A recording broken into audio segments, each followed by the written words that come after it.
안녕하세요. 시작은 간호사 시간의 문희입니다. 저는 IT 회사에서 마케터로 일하고 있습니다. 안녕하세요. 시작은 간호사 시간의 함작가입니다. 저는 작가, 프리랜서, 그리고 간호사입니다. 네, 오늘도 인터뷰 콘텐츠가 준비되어 있죠. 오늘은 어떤 분 모시고 인터뷰 하나요, 함 작가님? 네, 오늘은 제약회사 개발임상연구에서 일하고 계신 선생님을 모시고 인터뷰 나눠보려고 합니다. 선생님, 시작은 간호사 청취자분들께 인사해주세요. 네, 안녕하세요. 저는 제약회사 개발임상연구 분야에서 일하고 있는 박모아입니다. 오늘 게스트로 초대해 주셔서 감사합니다. 짝짝짝짝짝짝짝짝. 네, 선생님 반갑습니다. 사실 제가 정말 오랜만에 박모아 선생님께 연락드렸어요. 다짜고짜 팟캐스트 출연 생각 없냐고 여쭤봤는데 너무 흔쾌하게 응해주셔가지고 제가 너무 감사하더라고요. 혹시 어떻게 팟캐스트 출연을 이렇게 흔쾌하게 결정을 해주셨는지 얘기 좀 해주세요. 일단 모니 선생님이 전화가 오셔서 수줍게 팟캐스트 제안을 주셨는데요. 일단 제 이렇게 아는 분이 팟캐스트 채널 한다는 것도 너무 신기했고 되게 반가웠어요. 그래서 네, 출연하지 않을 이유가 없었고요. 네, 또 언제 제가 이렇게 단독 인터뷰를 해보겠습니까? 네, 즐거운 시간이 됐으면 좋겠습니다. 네, 감사합니다. 이번 에피소드에서는 선생님께서 어떻게 탈임상을 결심을 하시고 또 어떤 과정을 거쳐서 지금 제약회사에서 근무하게 되셨는지 이야기해볼 예정입니다. 네, 제약회사 입사는 꿈꾸시는 선생님들도 많으시고 제약회사가 아니더라도 지난번에 CRA 인터뷰처럼 개발 임상 관련해서 일하시거나 이직을 희망하시는 분들이 많을 거예요. 그래서 아마 오늘도 굉장히 유익한 인터뷰가 되지 않을까 싶습니다. 그럼 공지 먼저 듣고 본격적인 이야기 시작해보도록 할게요. 시작은 간호사 시간은 매주 월요일에 업로드됩니다. 시간은 팟빵, 아이폰 팟캐스트, 유튜브, 네이버 오디오 클립을 통해 청취하실 수 있습니다. 시작은 간호사 브런치 인스타그램에서 팟캐스트 비하인드 스토리 및 방송 공지를 확인하실 수 있습니다. 시간에서는 여러분의 사연을 받습니다. 헬로시간 HELLOSIGAN@gmail.com으로 사연을 보내주세요. 간호사 공감 스토리, 탈간호 관련 궁금증, 그 밖의 각종 고민 사연 등 모든 이야기를 환영합니다. 좋아요, 구독, 하트 날려주시는 여러분 사랑합니다. 박모아 선생님, 지금부터 선생님의 병원 입사부터 지금까지 쭉 이야기를 해볼 예정인데요. 먼저 경력을 포함해서 간단하게 소개해주세요. 네, 안녕하세요. 저는 임상연구 전문가를 꿈꾸고 있는 박모아라고 합니다. 저는 약 2년간 병원 간호사를 했었고 이후 CRC 임상연구 코디네이터라고 불리는 직업을 1년간 했었고요.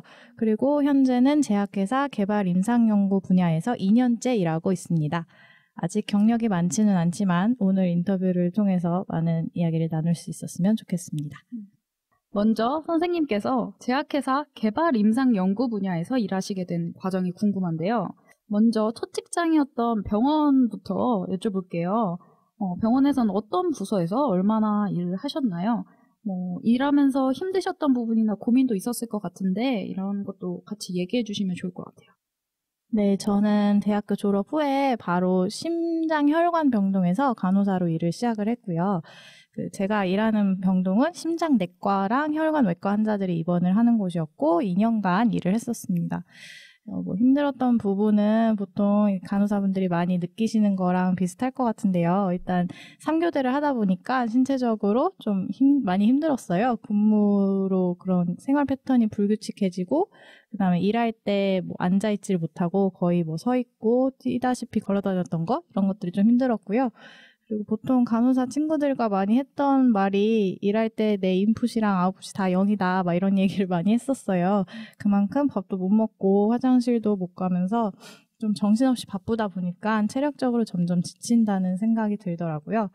그리고 또 정신적인 측면에서는 아무래도 몸이 아픈 환자분들을 대하다 보니까 저도 모르게 환자들한테 감정이입을 하는 경우가 생기더라고요.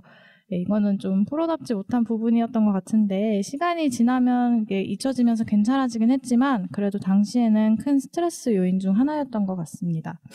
또 병동 특성상 좀 응급상황이 많았어가지고 또 응급상황이 언제 생길지 모르는 상황 때문에 가슴이 막 두근두근 거리면서 일을 했던 기억도 있어요. 그래서 겉으로는 좀 아무렇지 않은 척 대담한 척 일을 했던 것 같은데 속으로는 그런 감정들이 계속 쌓여서 좀 스트레스로 작용을 했던 것 같습니다. 어떻게 보면 많은 간호사 선생님들이 경험하는 일과 감정들일 텐데요. 지금까지의 인터뷰인님들이 말씀해주지 않았던 표현을 써주셨어요.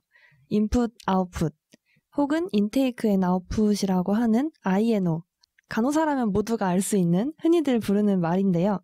이 인풋과 아웃풋이 0이었다는 게 출근해서부터 퇴근할 때까지 먹지도 마시지도 싸지도 않았다는 거예요. 저도 그 말 진짜 많이 했었고 많이 들었었는데 심장 쪽 병동이셨다고 하니까 거의 준중환자실이라고 불러도 다름 없었을 것 같아서 더 힘드셨을지도 모르겠다는 생각이 들더라고요. 네, 그러면은 선생님 혹시 퇴사하고 탈인상을 해야겠다 하고 뭔가 결정적인 계기나 이런 게 있을까요? 일단은 일하면서 힘든 점들이 많다라는 걸 생각을 했을 때 제가 병원에서 간호사로 오래 일하는 게 저한테 최선의 길일까 하는 생각이 들더라고요. 저는 이런 힘든 점에 대해서 되게 부모님이랑 얘기를 많이 했거든요. 그래서 이 길이 내 길이 아니다라는 생각이 들면 과감히 그만두자라는 결론을 내리게 됐고요. 바로 퇴사를 했습니다. 그래서 그때 당시엔 무슨 용기였는지 모르겠지만 이제 부모님의 서포트도 있었고 또 제 자신에 대한 뭔가 믿음, 어디든 가겠지라는 뭐 설마 돈을 못 벌겠어? 이런 마인드를 갖고 병원을 나왔고요. 지금 생각해보면 퇴사할 때 제 나이가 24살밖에 안 됐었거든요. 그래서 그때 좀 어린 나이에 폐기로 나올 수 있지 않았나 이런 생각도 듭니다. 24살이었어요, 선생님? 네. 선생님 빠르니. 맞아요. 그래서 좀, 네, 그랬습니다. 네. 그렇게 탈임상 하시고 굉장히 여러 가지 선택지들이 있어요. 사실 간호사들한테는. 그런데 특히 제약회사 중에서도 개발, 임상, 연구 이 분야를 선택하신 이유가 있으셨나요? 저도 병원을 나오고 나서는 사실 어디로 가야겠다라고 결정하고 나온 게 아니라서요. 어느 길로 가야 되나 되게 고민도 많았고 우여곡절도 많았어요.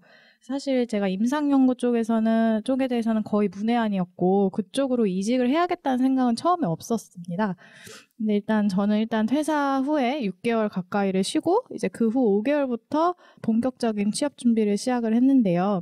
원래 목표는 공기업을 들어가는 거였어요. 근데 네, 제 주변 이제 간호학을 전공한 많은 친구들이 병원을 나와서 그쪽으로 많이 선택을 해서 준비를 하더라고요. 네, 그래서 저도 거기에 영향을 받아서 되게 열심히 나름 준비를 했는데 결과는 좋지가 않았어요. 네, 서류에서부터 붙지가 않더라고요. 네.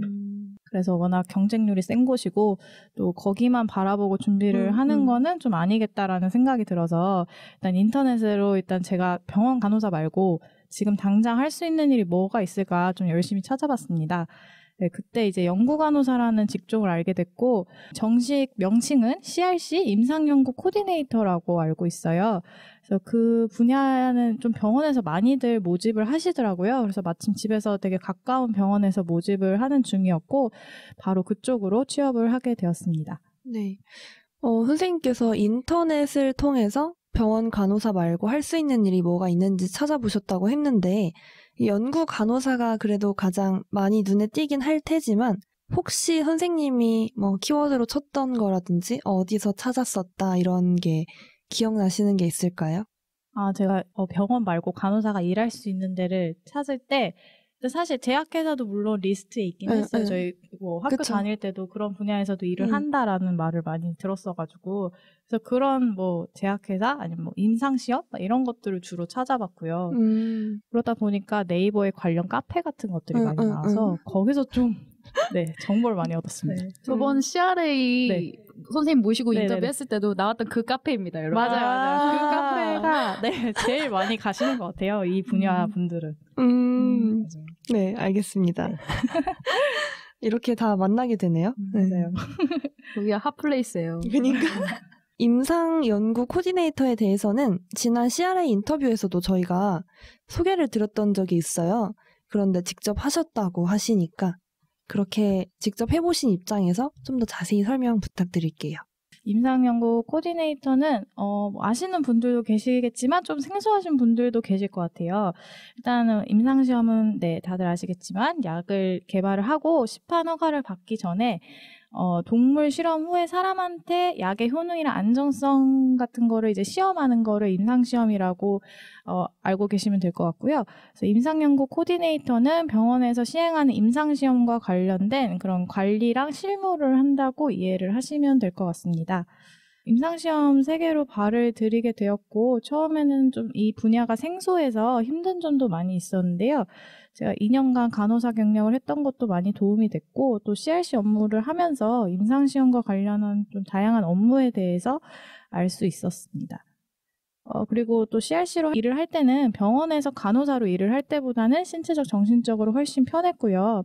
하지만 어디나 장단점이 있듯이 CRC를 하면서 느꼈던 좀 단점은 급여가 높지 않다는 거랑 또 소속감이 부족했던 거, 그리고 업무를 관련해서 의문이 생겼을 때 좀 바로바로 답을 찾기가 어려웠던 점 등이 있었습니다.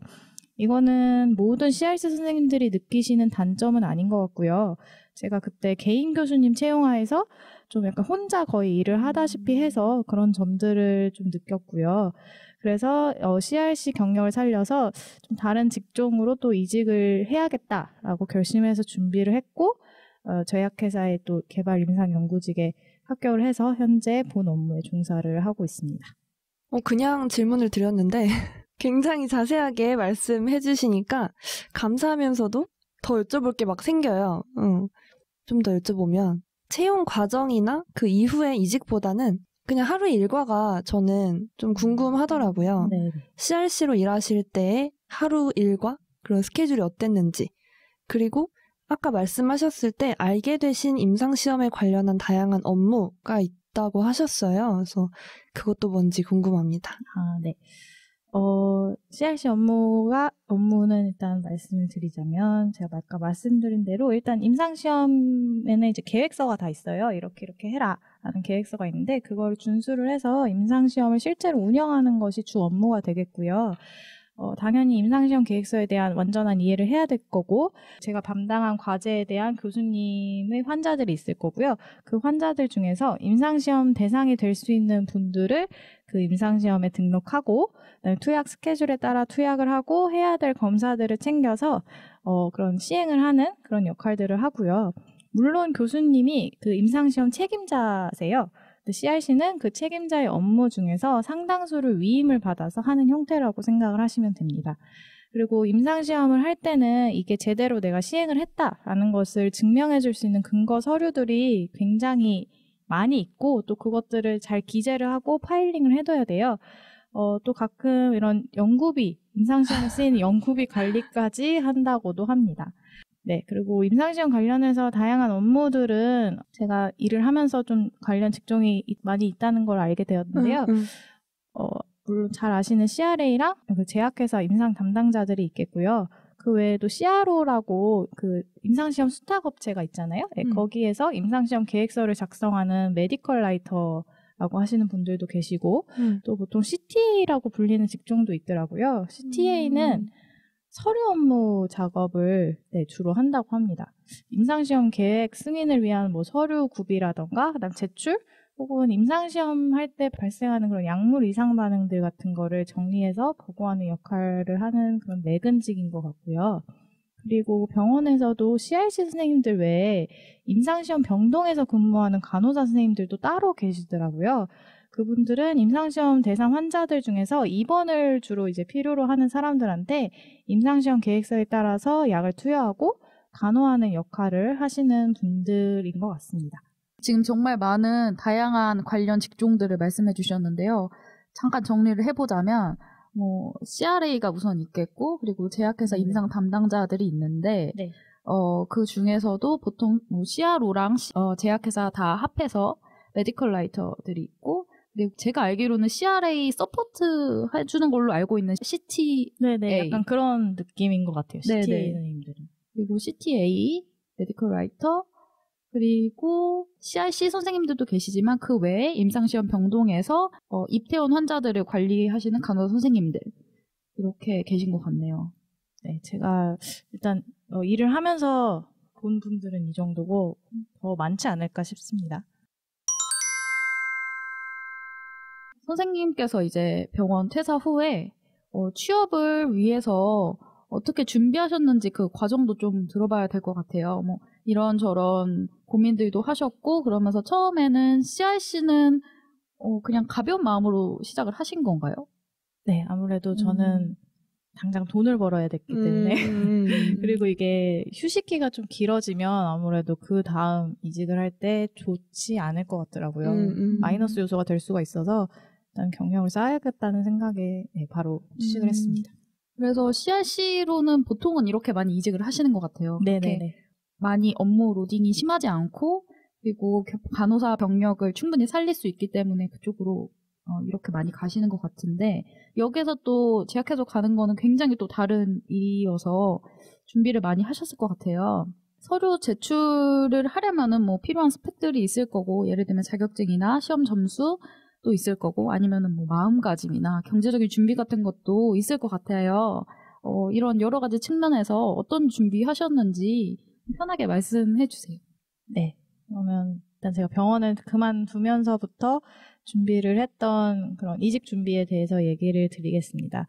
일단 저는 병원을 그만두고 나서는 좀 바로 이직 준비는 안 했고요. 좀 쉬면서 모은 돈을 상당히 많이 소비를 했어요. 그래서 물론 이제 그동안은 저축을 좀 했었기 때문에 경제적으로는 돈 쓰는 게 힘들진 않았지만 이게 쉬는 시간이 더 길어지면 내가 안 되겠다 이렇게 되면은 그 생각이 들어서 일단 정신을 빨리 차리고 이직 준비를 열심히 했는데요. 앞에서 말씀을 드렸다시피 처음 목표는 제가 공기업이었어요. 그래서 좀 그에 맞는 준비를 우선 했는데 토익 시험은 당연히 갱신을 했고요.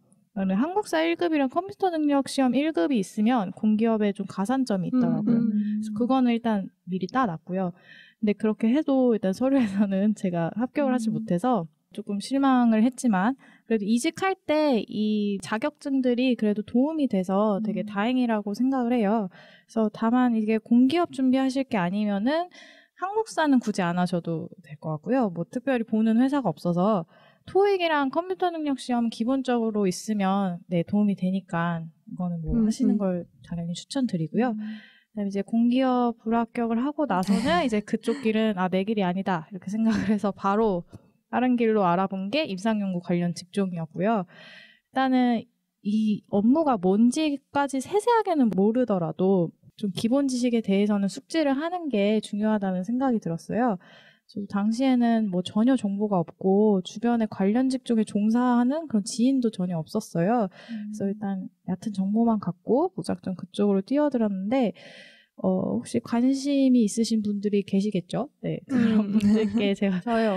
네, 그냥 도움이 될 만한 걸 그냥 제가 아는 선에서만 말씀드리면 일단 식약처 아시는 그 식약처 의약품 안전나라 홈페이지라는 게 있어요. 거기 들어가시면 그 홈페이지 안에 사용자별 서비스 그런 탭이 있는데 거기 관련해서 임상시험 관련 뭐 정보 그런 언어들 같은 거에 대해서 설명이 잘 되어 있고요.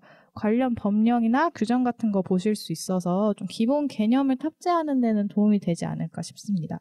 선생님은 이 과정들을 CRC 하시면서 하신 거예요? 아니면 그 전에 하셨던 거예요? 이 과정들을 저는 CRC 하면서 알았습니다. 하면서 공부를 하신 거예요? CRC 하기 전에는 사실 잘 모르고 좀 그쪽으로 바로 들어간 게 있어요, 저는. 알았으면 좋았겠지만.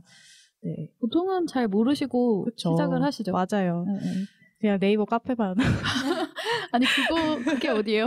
거기에 의지하면서 거기 그리고 다 있어요. 모든 정보가. 맞아요. 되게 정보가 많아요. 네. 그래서 그리고 네이버 카페도 물론 도움이 많이 됩니다. 하지만 이런 사이트 같은 것도 있으니까 알고 계시면 좋을 것 같고 그리고 또 온라인 강의들도 많이 있어요. 그런 것 좀 들어주시면 좋을 것 같은데 국가임상시험재단이라고 코넷이라고 불리는 사이트가 있거든요. 거기 강의들 퀄리티가 좀 괜찮은 것 같아서 추천을 드리고 싶은데요. 오프라인 교육 같은 거는 좀 경쟁률이 세서 막 무료 강의들도 많고 해서 좀 듣기 힘드실 수 있는데 온라인 강의 중에는 인원수 상관없이 이렇게 무료로 들을 수 있는 강의들이 있으니까 들어보셔도 좋을 것 같고요. 근데 요즘은 또 코로나 때문에 다 강의들이 온라인으로 진행이 되고 있어서 그 점 참고하시면 좋을 것 같고 네, 그 외에도 제가 아까 말씀드린 그런 카페들 있으니까 가입해서 정보를 얻으셔도 좋을 것 같아요. 그리고 또 뭐 구글 같은 데에 뭐 임상시험 가이드라인 같이 치시면 또 그런 식약처에서 배포한 가이드라인 자료들이 되게 많이 나오거든요. 그게 생각보다 읽기 그렇게 어렵지 않아요. 그래서 그런 거 보셔도 좀 도움이 되실 것 같고요. 그다음에 지인이 또 주변에 계시면 조언을 구하시는 것도 좋을 것 같습니다. 이 얘기 들어보니까 네. 선생님이 CRC 하시면서 필요해서 찾아본 느낌? 아, 네. 그런 것도 있죠. 교육을 좀 많이 듣는 것도 좋을 것 같아요. CRC 업무 하면은 아무래도 업무, 약간 물론 이게 어디서 일을 하냐에 따라서 차이가 크겠지만 저는 업무 로딩이 그렇게 크지 않았어가지고 중간중간 교육을 좀 들을 수 있는 기회도 있었거든요. 교수님께서도 교육을 그냥 좀 듣고 와라. 이렇게 얘기를 하셔가지고 그때 교육을 들으면서 좀 공부를 많이 했던 것 같습니다.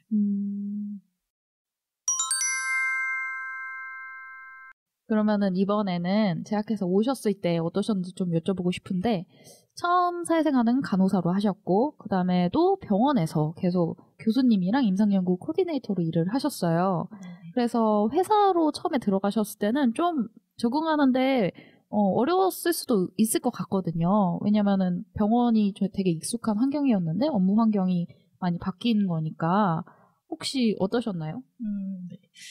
사실 회사 생활 문화에 적응을 하는 거는 저는 크게 힘들진 않았습니다. 워낙 좀 병원에서 위계 질서가 확실한 이런 빡센 환경에서 사회생활을 시작해서 그런지 좀 약간 단련이 되어 있었던 것 같아요. 저도 모르게 제 스스로 좀 군기를 잡고 있었던 게 아닌가. 네, 그래서 간호사분들은 사실 회사 가셔도 그래서 어딜 가셔도 적응을 잘 하실 것 같다라는 저는 생각이 들고요. 예, 그리고 또 제가 운이 좋게도 또래 동기 3명이랑 같이 입사를 했어요. 예, 또 같은 부서 분들도 다 되게 좋으시고 해서 적응이 더 쉽지 않았나 싶습니다. 그래도 어려운 점을 꼽자면 아무래도 사무직이다 보니까 대부분 업무가 컴퓨터로 처리를 해야 되는데요. 간호사로 일할 때는 병원 EMR 시스템은 거의 활용을 했고 뭐 워드나 엑셀을 쓸 일이 거의 없잖아요. 그래서 이제 CRC 업무를 시작을 하면서 좀 문서 작업을 본격적으로 시작을 했고 그러고 나서 회사로 오니까 거의 100% 다 뭐 워드, 엑셀, PPT 막 이런 문서 작업들이 있더라고요. 그래서 그런 것들을 능숙하게 다루는 능력이 되게 중요하겠다 이런 생각이 들어서 제가 그래도 다행히 컴퓨터 활용 능력 시험 준비를 하면서 좀 엑셀에 대해서 공부를 했었어가지고 도움이 좀 되고 있고요.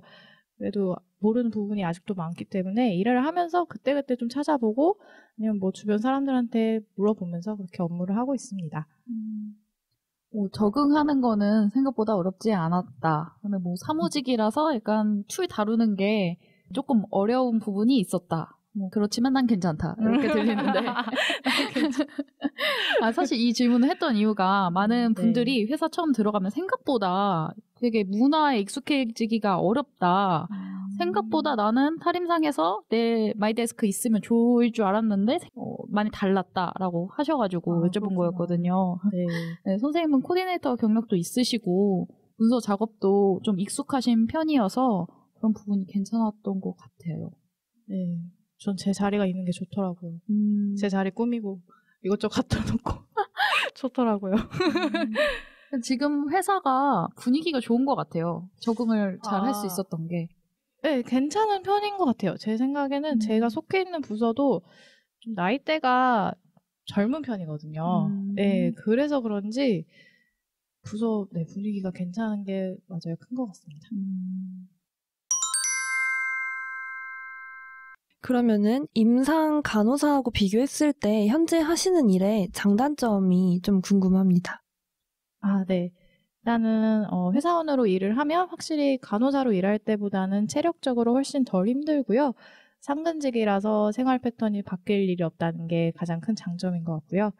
그리고 또 간호사로 일을 하다 보면 정말 많은 사람들을 대면을 하잖아요.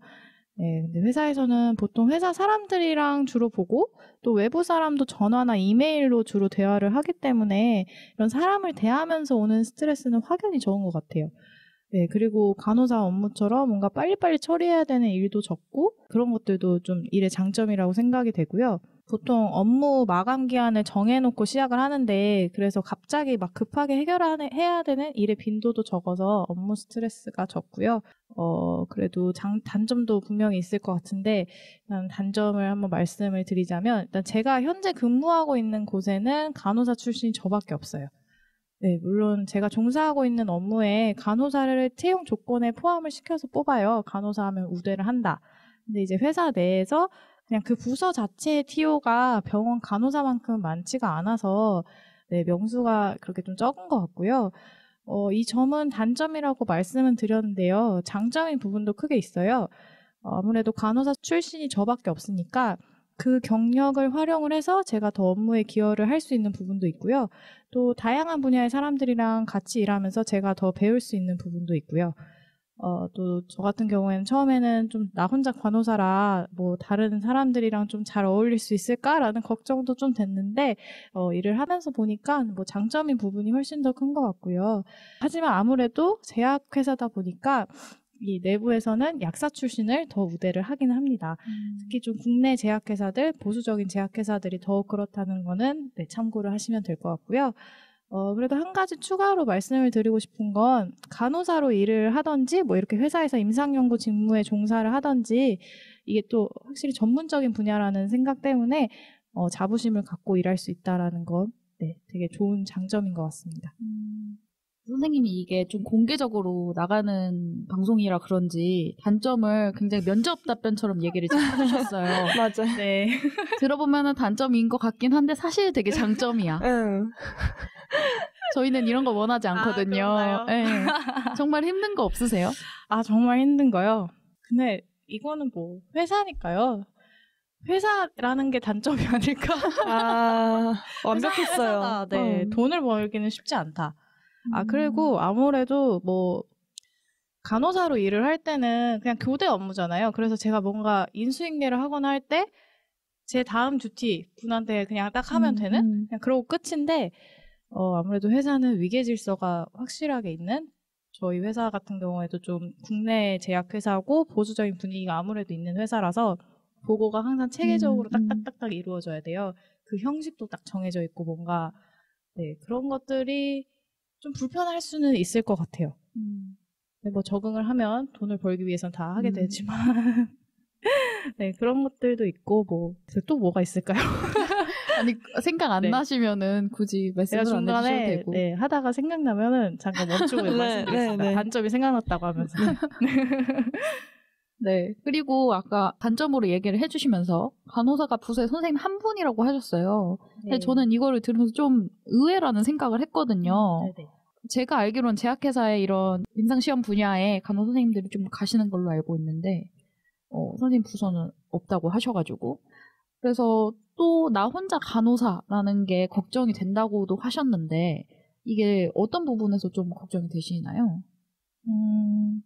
사실 걱정이라고 말씀을 드리긴 했는데요. 이것도 초반에 했던 걱정거리여서 지금은 사실 괜찮거든요. 근데 이제 초반에 제가 들었던 생각을 말씀을 드리면 뭐 아까도 말씀드렸다시피 제가 간호사 집단에만 어쨌든 있었잖아요. 다 주변이 간호사였는데 이제 완전 다른 곳에서 되게 다양한 사람들이 있는 집단에 이제 적응을 해야 되는데 그게 좀 괜찮을까? 이런 생각도 들었고 또 간호사 출신이 나 혼자니까 그 경험을 활용을 해서 업무에 기여할 수 있는 사람도 나뿐이라는 생각에 그런 점도 좀 부담이 되었던 것 같아요. 이제 실제로 회사에서 뭐 이렇게 임상시험 계획서 같은 걸 짤 때 실제 임상에서 뭐 환자한테 투여를 할 때 어떻게 하냐.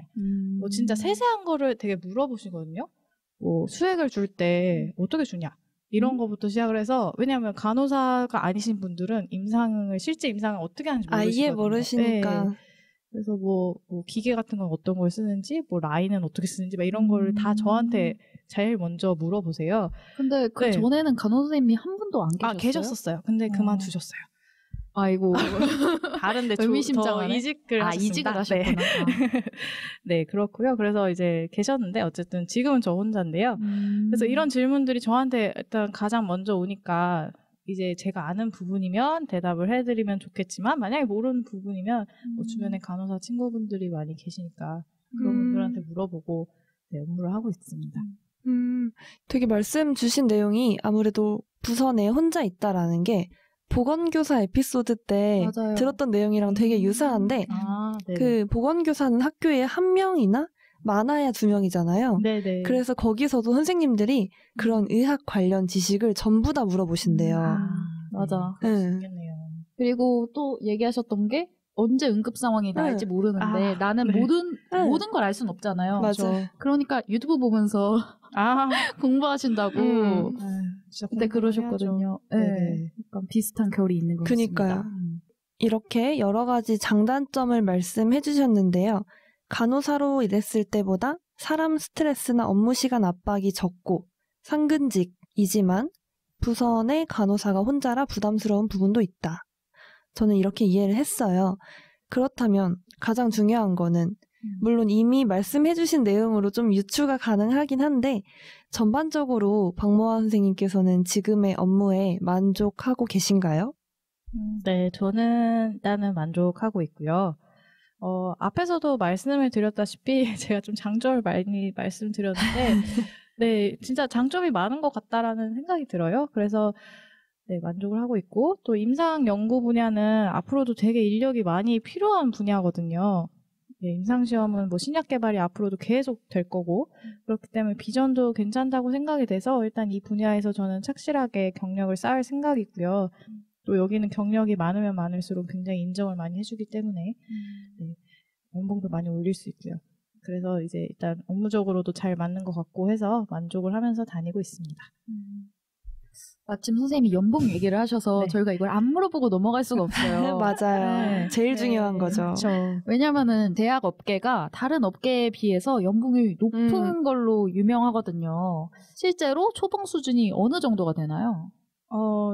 이것도 사실 이 질문을 처음에 받았을 때 어떻게 말씀을 드려야 되나 좀 고민을 했는데 사실 회사마다는 좀 차이가 있는 것 같아요. 그래서 또 제가 네이버에 한번 검색을 해봤어요. 내가 받는 연봉이 진짜 초봉 그냥 평균인가? 근데 그냥 그런 것 같아서 보통은 이렇게 세전 연봉이 한 4,500만 원 정도 선이지 않을까 내외 이런 것 같더라고요. 근데 이거는 네, 회사마다 좀 차이가 크다라는 거를 생각을 해두시면 될 것 같고 그리고 이게 경력이 중요한 분야라서요.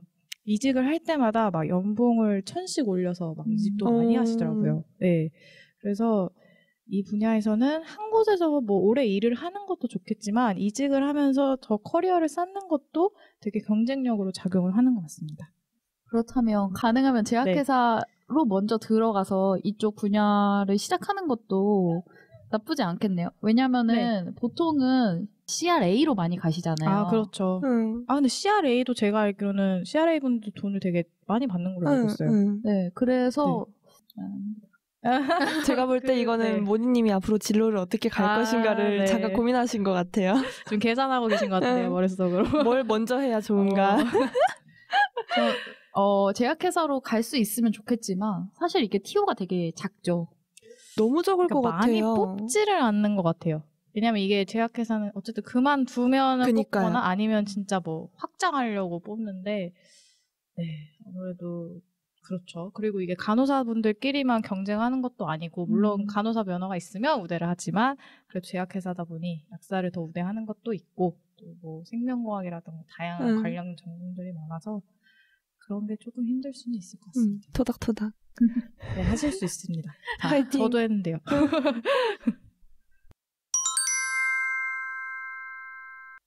네, 이번 에피소드에서는 제약회사에서 근무하고 계신 박모아 선생님을 모시고 선생님께서 어떻게 탈임상을 하셨고 지금 자리까지 오게 되셨는지 그리고 직무 장단점이나 연봉 이야기까지 들어봤습니다.